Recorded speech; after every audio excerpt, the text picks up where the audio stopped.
श्री वृंदावन धाम के लाडिले युगल चंद प्राणाराध्य श्री श्यामा श्याम जू समस्त हित परिकर निज परिकर। प्रेम मार्ग में अपने प्रियतम के प्रति अत्यंत आसक्ति, अन्यत्र से कहीं भी ममता अहमता का संबंध ना होना, यहां तक कि अन्य कामनाओं की बात क्या, मोक्ष सुख भी कड़ुआ लगने लगे। अर्थात परमानंद अखंडानंद, मेरा जन्म ही न हो, मैं मुक्त हो जाऊं, ये परमार्थ के पथिकों की प्रबल लालसा होती है, पर प्रेमी जन इसको भी स्वीकार नहीं करते। हमें पग पग पर भले कष्ट मिले, हमें बार बार जन्म और मरण का दुख मिले, पर हे प्राणाराध्य, आपका स्मरण, आपकी प्रीति कभी न छूटे। ये बड़ा अलौकिक मार्ग है। सुसुख वांछा किंचन मात्र नहीं। प्रेम ये दुर्लभ शब्द है। प्रेम सब शास्त्रों का ज्ञान है, पर प्रेम नहीं। तो उसे पंडित नहीं कहते। पंडित माने परम बोधवान। ढाई आखर प्रेम के पढ़े सुपंडित होए। भगवान ने गीता जी में वासुदेवा सर्वमिति स महात्मा सुदुर्लभा कहा है, लेकिन उस महात्मा से भी दुर्लभ वो है जो प्रेम में डूब गया है। किंचन मात्र कोई न मोक्ष की अभिलाषा, न लोक लोकांतर के किसी सुख की। इतना कड़ुआ मोक्ष लगने लगा श्रीपाद प्रबोधानंद जी को, जबकि मोक्ष प्रदान करने की सामर्थ्य वाले महापुरुष हैं।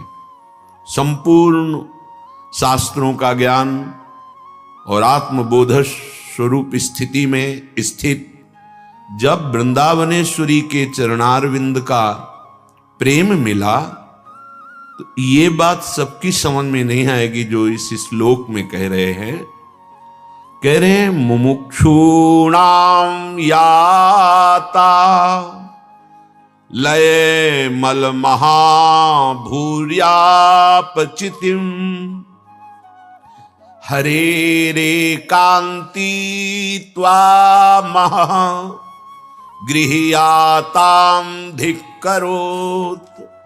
आहा, न यायास्त्वं मुक्ते कुकृति रूप बृंदाटवी तदाश्रयैर्दुष्टायास्ते जगति नहीं नामापि भविता। ये बड़ा गूढ़ विषय है। अरे मोक्ष, अरे मुक्ति, तुम्हें जो चाहते हैं उनको प्राप्त हो जाके। कौन चाहते? मुमुक्षूणाम याता, जो मोक्ष चाहते हैं उनको तू प्राप्त हो जा। लेकिन मेरे लिए तू महान अनिष्टकारी है। मुझे लय नहीं चाहिए, मुझे प्रियाजू की समीपता और उनकी सेवा चाहिए। इसीलिए महाप्रभु हरिवंश चंद्र जी भी कहते हैं विभेमि कैवल्यता। निर्भय पद मोक्ष को कह रहे, मुझे भय लगता है, नहीं चाहिए। श्री रूप गोस्वामी कह रहे हैं जब तक ये भोग और मोक्ष रूपी पिशाचिनी बैठी हुई है हृदय में, तब तक प्रेम का प्रादुर्भाव नहीं होता। किसी भी भोग की लालसा या मोक्ष पद की लालसा।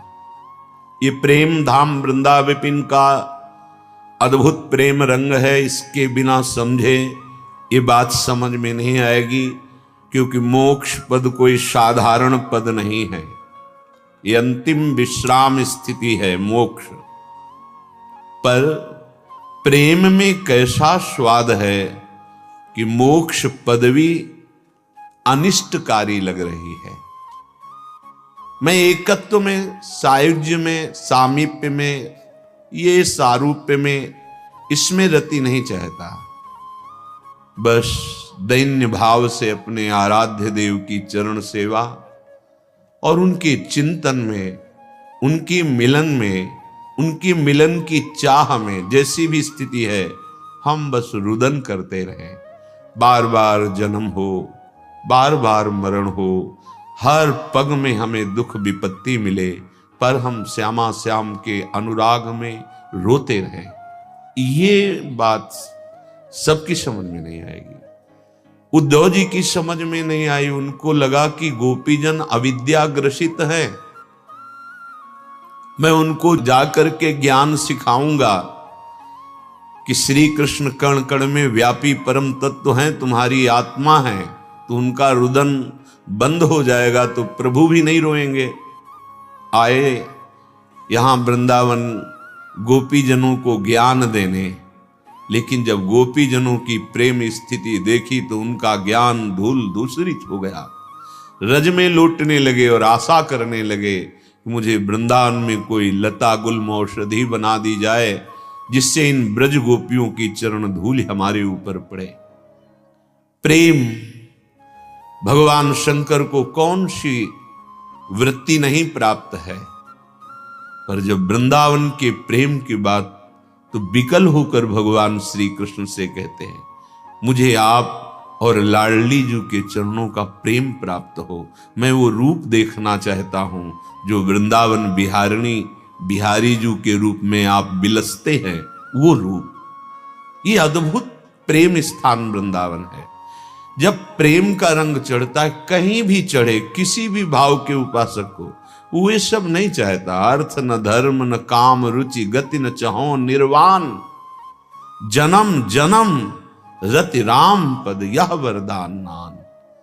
मुझे ना धर्म चाहिए, ना अर्थ चाहिए, न काम, ना मोक्ष चाहिए, बस अपने आराध्य देव का प्रीति प्रेम स्मरण, बार बार जन्म हो, मुझे इसकी परवाह नहीं, पर मेरा स्मरण सतत आराध्य देव से हो। जेहि जोनि जन्मों कर्म बसता राम पद अनुराग हो। अपने कर्म के फल को हम नष्ट नहीं कराना चाहते, मुझे जन्म देना कर्म के अनुसार, पर आपके चरणों का प्रेम हो। यत्र यत्र मम जन्म कर्म भीर नारके परमे पदे अथवा राधिका रति निकुंज मंडली तत्र तत्र हृदय में विराजता। हे स्वामिनी, आप सखियों के सहित, लालजू के सहित मेरे हृदय में विराजमान रहे। मुझे चाहे नरक या कहीं, इसकी परवाह नहीं। अपने आराध्य देव का सानिध्य हृदय में, उनका चिंतन, इसके आगे कुछ नहीं।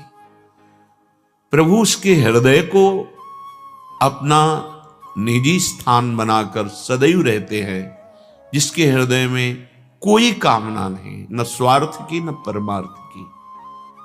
परमार्थ व्यवहार बनो कि ना बनो, व्यवहार बने ना बने, लेकिन कह रहे परमार्थ भी बने ना बने, क्योंकि परमार्थ का फल मुझे मोक्ष नहीं चाहिए, मुझे अपने आराध्य देव की आसक्ति चाहिए, उनका प्रेम चाहिए। अय मोक्ष, तू उनका वर्ण कर जो मुमुक्षु जन है, मेरे लिए तो तू अनिष्टकारी है। कैसी अद्भुत! अगर वो ना जानते होते मोक्ष पदवी को, फिर बोलते तो होता मोक्ष सुख को क्या जाने। लेकिन ये मोक्ष प्रदान करने वाले महापुरुष हैं। जब प्रियाजू के चरणारविंद का प्रेम, वृंदावन की इस रसमयी भूमि का प्रेम प्राप्त हुआ, तो कह रहे हैं अय मोक्ष, तू अनिष्टकारी है। अगर तू कहीं हमारे जैसे भक्त या प्रेमी जनों के घर गई तो तुझे धिक्कार लगा के, फटकार लगा के भगा दिया जाएगा मोक्ष सुख के लिए। कहां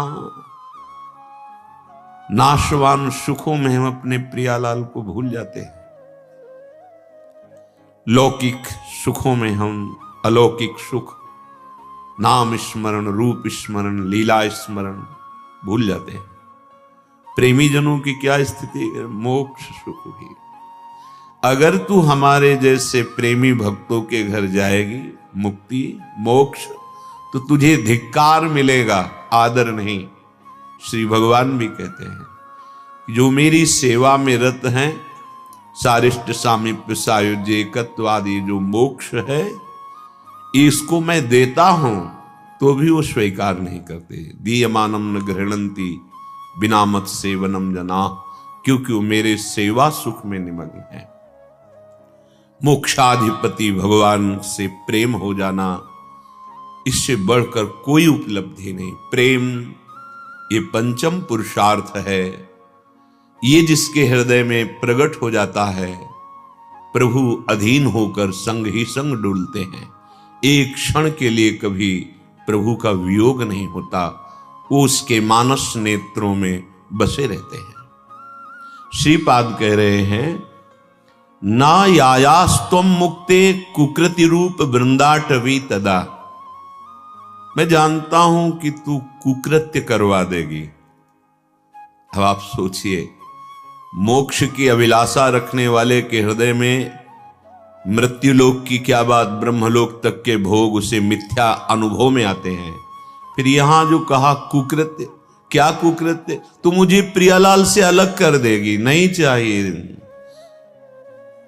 हमें समाना नहीं प्रियालाल में, हमें प्रियालाल की सेवा करनी है। ये प्रेमी जन ही जान सकते हैं, दूसरा नहीं। अगर कहीं ज्ञान मार्ग का पथिक सुनेगा तो उसको लगेगा अविद्या ग्रसित वाणी है, अभी ये जानता नहीं है। नहीं नहीं, ये अविद्या और विद्या दोनों से परे पराविद्या राधा तत्व के ये ज्ञाता हैं, ये राधा तत्व के प्रेमी हैं। वो गूढ़ विषय है। कह रहे हैं कि मैं तुझे स्वीकार नहीं कर सकता क्योंकि तू कुकृत्य कर देगी। कुकृत्य मेरी प्रियाजू से अलग कर देगी। ये प्रायः वृंदावन के महान प्रेमियों का ऐसा ही हृदय होता है। नहीं चाहिए धर्म अर्थ काम मोक्ष, बेकार है हमारे लिए। कितनी बड़ी बात है। धर्माद्यर्थ चतुष्टयम विजयताम किम तद वृथा वार्तया। और मुझे ईश्वर की एकांतिक भक्ति भी नमस्कार नहीं चाहिए। क्या अद्भुत स्थिति है।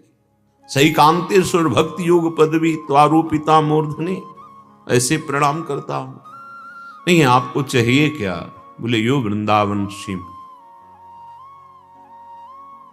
जो वृंदावन की सीमा में विराजमान है, जिनका दर्शन, जिनका सानिध्य वृंदावन की कृपा से, वृंदावन के रसिकों की कृपा से होता है। यो वृंदावन सीमनि कश्चन घनाश्चर्य किशोरी मणिस्तत् कैंकर्य। ये कैंकर्य रस बहुत दुर्लभ रस है। तत्कैंकर्य रसामृताधि परम चित्ते न में रोचते। मेरे चित्त को और कुछ नहीं रुचता जो वृंदावन में विराजमान श्री स्वामिनी जो है, इनके चरण का सानिध्य, इनकी चरण सेवा के सिवा मुझे कुछ नहीं। तो श्री जी के जो चरणों की आसक्ति है, श्री जी के चरणों की जो दासता है, तो श्री राधा किंकरी नाम लुठत चरणयो अद्भुता सिद्धि कोटि। करोड़ों अद्भुत सिद्धियां शक्तियां उसके चरणों में लौटती रहती हैं। जो गोरे चरणारविंद की आराधना में तन्मय होकर श्री स्वामिनी जी को सुख पहुंचाता है, स्वामिनी जी की सेवा करता है। श्रीपाद कह रहे हैं श्रेयर दुष्टायास्ते जगत नहीं नामपि भविता। तुम्हारा नाम भी हमें पसंद नहीं, मोक्ष नहीं पसंद। क्या स्थिति है, प्रेम की क्या स्थिति है। ये मोक्ष पदवी प्रदान करने वाले महापुरुष, ये ज्ञान समुद्र में गोते लगाने वाले महापुरुष हैं। कोई साधारण भगत बोलता उसकी भी बात माननी होती, लेकिन असाधारण ज्ञानी और असाधारण प्रेमी वो कह रहे हैं अरे मोक्ष अगर हमारे सामने आएगा तो हम तुझे दुष्ट कह के संबोधन करेंगे, क्योंकि तुम हमें प्रियाजू से अलग कर दोगे। ये मुझे नहीं चाहिए। प्रियालाल के चरणारविंद की प्रीति, प्रभु आसक्त हो जाते हैं। प्रभु आसक्त हो जाते हैं। प्रभु में अपने जीवन को समर्पित करके प्रीति प्राप्त करने के लिए बहुत दुर्लभ भक्त होते हैं जो चलते हैं, नहीं तो भक्ति का आश्रय लेते हैं और शरीर सुख, मान सम्मान, यश कीर्ति, इसमें हम रुक जाते हैं, आगे नहीं बढ़ पाते। कोई बिरला इनको पार करके मोक्ष सुख का भी त्यागी, पहले इनको पार करे तब मोक्ष सुख जागृत होता है। उस मोक्ष सुख से भी विरति, वहां भी रति नहीं, और रसिकों का संग, तब प्रियालाल के चरणों की प्रीति प्राप्त होती है। यह सिद्धांत है, लेकिन कृपा सीधे रसिकों का संग और प्रियालाल की प्रीति, सीधे, उसे कोई अन्य यात्रा नहीं करनी पड़ेगी। इसीलिए रसिक संग दुर्लभ बताया गया है। प्रियालाल के प्रेम में डूबी हुई रसिकों का संग ये त्रिभुवन में सबसे दुर्लभ लाभ है। यदि मिल गया तो विश्वास करो, अगर उनके वचन के अनुसार चलोगे तो इसी जन्म में पंचम पुरुषार्थ प्रेम की प्राप्ति हो जाएगी। जिसकी बुद्धि प्रेम में लग गई प्रभु के, अब उसे कुछ प्राप्त करना बाकी नहीं रहा। जब सर्वलोक महेश्वर, अखिल कोटि ब्रह्मांडों के ईश्वर प्रेम के अधीन होकर पहले प्रेम प्राप्त करने के लिए जोई जोई प्यारो करे सोई मोहि भावे, और जब प्रेम प्रकट हो जाता है तो भावे मोहि जोई, सोई सोई करे प्यारे। सिद्धांत है, प्रेमी जनों के हृदय में वही स्फुरण होता है जो प्रभु करते हैं। उनके हृदय में जो स्फुरण होता है वही प्रभु करते हैं। भगवत ऋषि जी ने कहा, हम वही गाते हैं जो लीला करते हैं, और हम जो गाते हैं वही वो लीला करते हैं। भावे मुहि जोई, सोई सोई करे प्यारे। अपने हृदय को यदि महान सुख में निमग्न करना चाहते हो, श्री सूरदास जी महाराज कह रहे हैं, ये दिव्य नेत्र संपन्न है। वो मोक्ष में सुख नहीं है जो प्रियालाल के प्रेम में सुख है। अरे एक जरा सा बिंदु प्रकट हो जाए प्रेम का, हृदय बहा बहा घूमता है। पर आचार्य कृपा न हो तो प्राण क्षमता नहीं कि उस प्रेम को सह जाए, हृदय की गति रुक जाए, इतनी क्षमता नहीं। वो आचार्य प्रदत्त मंत्र, आचार्य प्रदत्त उपासना से हृदय परिपक्व होता रहता है और प्रेम को सहने की सामर्थ्य प्राप्त होती है। प्रेम महान सुख, महान आनंद, जिस आनंद की याचना आनंद सिंधु समुद्र प्रभु कहते हैं। लाडिली जी से मांगत लाल लाडिलो नागर, वो हमारी प्रिया जो, वो हमारे लालजू महाराज, इनसे प्रेम हो जाना एक कठिन बात है। सबसे दुर्लभ बात प्रेम है। प्रेम कामना रहितम है। कोई अगर अंदर कामना है, फिर प्रेम का प्रादुर्भाव होना भी विलंब है। किसकी कामना करें, क्या कामना करें? सब परिवर्तनशील, नाशवान, समय को बर्बाद करना, यही माया का प्रभाव है। हमारे चित्त को आकर्षित करके सुख बुद्धि इस संसार में हो जाना, यही उसका स्वभाव है। जो माया के स्वभाव और प्रभाव को जान जाता है, वो भगवान के स्वभाव और प्रभाव में आसक्त हो जाता है। अभी हम जानते नहीं, बहे चले जा रहे हैं। सूरदास जी कह रहे, जो सुख होत गोपाल ही गाए, सो सुख होत न यज्ञ तप कीन्हे, कोटिक तीरथ नहाए, जो सुख होत गोपाल ही गाए। मद्भक्ताय त्रिगायन्ति तत्र तिष्ठामि नारदः, जहां मेरे भक्त मिलकर मेरा नाम कीर्तन करते हैं, मेरा यश गाते हैं, गुण गाते हैं, वहीं मैं रहता हूं। मेरा परिचय, मेरी उपस्थिति, मेरा प्रभाव स्वभाव वही जान सकता है जो मेरा नाम कीर्तन करता है, मेरा लीला गुण कीर्तन करता है। इसके अलावा आप बड़ी बड़ी यज्ञ कर लें, सकाम अनुष्ठान कर लें, या भारी तपस्या कर लें, या भारत के सब तीर्थों का स्नान कर लें, उस सुख का किनका नहीं मिलेगा जिसे भगवदानंद कहते हैं। वो नाम कीर्तन, नाम सुमिरन, लीला गुण गायन, इसी से प्राप्त होता है। खास बात समझ लीजिए, जितने बड़े महापुरुष हैं ये दो बातें पाई जाती हैं, हरिशरणम, हरिशरणम। और चार महापुरुष सनक सनंदन सनातन सनत कुमार, एक प्रवक्ता बन गया, 3 श्रोता बन गए, चल रही भगवत लीला गुणगान की अद्भुत रसधारा डूब रहे हैं। ये जिसकी समझ में आ जाए वो प्रेम को प्राप्त हो जाएगा। ये भगवत चर्चा सीधे प्रेम प्रदान करती है। प्रभु की लीला कथा सुनते सुनते हृदय में चाह पैदा हो जाती है कि जिनको मैं सुन रहा हूं, जिनके लिए मैं जीवन अर्पित कर रहा हूं, वो मेरी बात कब सुनेंगे, कब भर नेत्र उनको देखो। हम तो कहते हैं कि वो हमारे श्यामा जो हमारी है, हमारे माई श्यामा जू को राज, कभी वो भी सामने प्रकट होके कह दे तू मेरा है। ये लालसा अंदर प्रकट होती है, ये चाहत हृदय की, बड़े भाग्यशाली जिनकी ये चाहत बन जाती है। करोड़ों तीर्थों का अवगाहन, भारी से भारी तपस्या, बड़े बड़े यज्ञ अनुष्ठान, ये सब भगवत प्रेम का किनका भी नहीं प्रकट कर सकते, इनकी सामर्थ्य नहीं है। ये सब शुभ के अंतर्गत आते हैं। तप करने वाला तपलोक जाएगा, यज्ञ करने वाला स्वर्गलोक जाएगा, तीर्थ यातन करने वाला बहुत बहुत महारलोक जाएगा। ये आब्रह्म स्तंभ पर्यंतम सर्वम मायामय जगत, ये मायामय है।